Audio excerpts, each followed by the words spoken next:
నమస్తే people, welcome back to my YouTube channel. So నేనైతే ఈరోజు వైట్ సాస్ పాస్తా ఎలా చేసుకోవాలి వీడియోలో చూపిస్తున్నాను. దానికోసం అయితే ఫస్ట్ ప్యాన్ తీసుకొని అందులో 2 స్పూన్స్ వరకు ఆయిల్ యాడ్ చేసుకొని నెక్స్ట్ కట్ చేసుకున్న onion, green chilli, carrot and అలాగే కార్న్. నేనైతే ఇక్కడ ఈ వెజ్జెస్ యూజ్ చేశాను. మీరు కావాలంటే ఇంకా వెజ్జెస్ కూడా యాడ్ చేసుకోండి. వెజ్జెస్ అన్నీ మంచిగా ఫ్రై చేసుకోవాలి. ఫ్రై చేసుకొని పక్కన పెట్టుకోవాలి. నెక్స్ట్ అదే ప్యాన్లో 1 స్పూన్ ఆఫ్ ఆయిల్ అండ్ అలాగే 1 స్పూన్ ఆఫ్ గీ కూడా యాడ్ చేసుకోండి.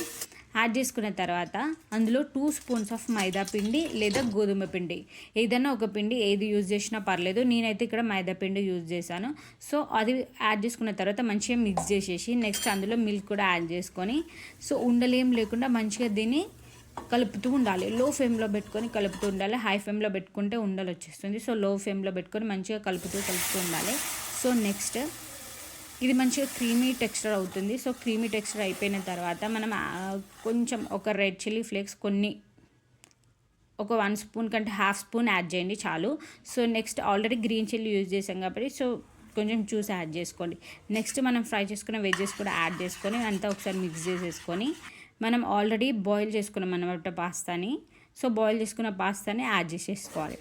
యాడ్ చేసుకున్న తర్వాత అంతా మిక్స్ చేసుకొని ఇదైతే లో ఫ్లేమ్లో పెట్టుకోవాలి. సో మనకి ఎప్పుడైతే మనం క్రీమీ టెక్స్చర్ కొంచెం క్రీమీ అయిపోతుందో అప్పటి నుంచి లో ఫ్లేమ్లో పెట్టుకోండి, హై ఫ్లేమ్లో పెట్టొద్దు. సో అంతా మిక్స్ చేసుకున్న తర్వాత 1 స్పూన్ ఆఫ్ సాల్ట్ కూడా యాడ్ చేయండి. సో ఫైనల్గా కొత్తిమీర యాడ్ చేసుకొని దీన్ని హాట్గా సర్వ్ చేసుకుంటే చాలా యమ్మీ అండ్ చాలా టేస్టీగా ఉంటుంది.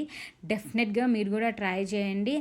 And thank you for watching. మీకు గనుక ఈ రెసిపీ నచ్చినట్టయితే please do like, share and subscribe to my channel.